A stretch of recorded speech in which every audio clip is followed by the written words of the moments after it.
এই সাদা মিষ্টিটা আমার অনেক বেশি পছন্দ। আমার যখনই এই মিষ্টিটা খেতে মন চায় তখনই আমি ঝটপট বাসায় এভাবে তৈরি করে নিই। মিষ্টিটা তৈরি করা যেমন সহজ, খেতেও কিন্তু অনেক মজার। আসসালামু আলাইকুম ভিউয়ার্স, আজকে আমি শেয়ার করব মিষ্টিটি তৈরি করার জন্য প্রথমে আমাদের ছানা তৈরি করে নিতে হবে। মিষ্টিটি পারফেক্টভাবে বানাতে চাইলে ছানাটা অবশ্যই পারফেক্টভাবে তৈরি করতে হবে। ছানা তৈরি করার জন্য প্রথমে আমি নিয়েছি 1 লিটার দুধ। দুধটা এক বলক উঠে আসলে এখানে আমি দিয়ে দিচ্ছি লেবুর রস। আপনারা এখানে ভিনেগার বা টক দই দিয়েও ছানা কাটতে পারবেন। লেবুর রসটা আস্তে আস্তে দিয়ে আস্তে আস্তে নাড়তে থাকবো। যখন এরকম ছানা এবং পানিটা আলাদা হয়ে যাবে তখন এটা একটা ছাঁকনিতে পাতলা কাপড় বিছিয়ে সেখানে ঢেলে নিব। ছানাটা খুব ভালোভাবে ধুয়ে নিতে হবে।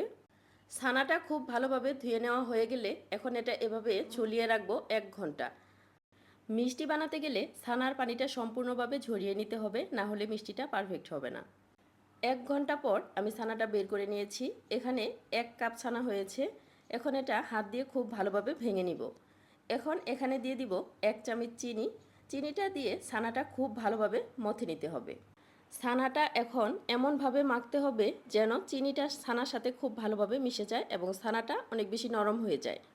মাখতে মাখতে যখন চিনিটা ছানার সাথে খুব ভালোভাবে মিশে যাবে তখন এখানে দিয়ে দিচ্ছি 2 চামচ গুঁড়া দুধ এবং 1 চামচ ময়দা। এই মিষ্টিতে যদিও ময়দার পরিমাণটা আরও বেশি ব্যবহার করা হয়, যেহেতু আমি বাসায় বানাচ্ছি তাই ময়দার পরিমাণটা আমি একটু কমই দিয়েছি। এখন এই শুকনো উপাদানগুলো ছানার সাথে খুব ভালোভাবে মাখতে হবে। এটা কিন্তু একটু সময় নিয়েই মাখতে হবে। মাখতে মাখতে যখন শুকনো উপাদানগুলো ছানার সাথে খুব ভালোভাবে মিশে যাবে এবং হাতের সাথে আর লেগে আসবে না, তখন বুঝতে পারবেন ছানাটা মাখা হয়ে গেছে। এখন মিষ্টির শেপগুলো দিয়ে দিতে হবে। আপনারা চাইলে যে কোনো শেপে তৈরি করতে পারেন। আমি আজকে গোল শেপেই তৈরি করেছি। ছানাটা হাতের তালুতে নিয়ে খুব মসৃণভাবে মিষ্টিটা বানাতে হবে যেন মিষ্টির গায়ে কোনো ফাটল না থাকে। এভাবে আমি সবগুলো মিষ্টি তৈরি করে নিয়েছি।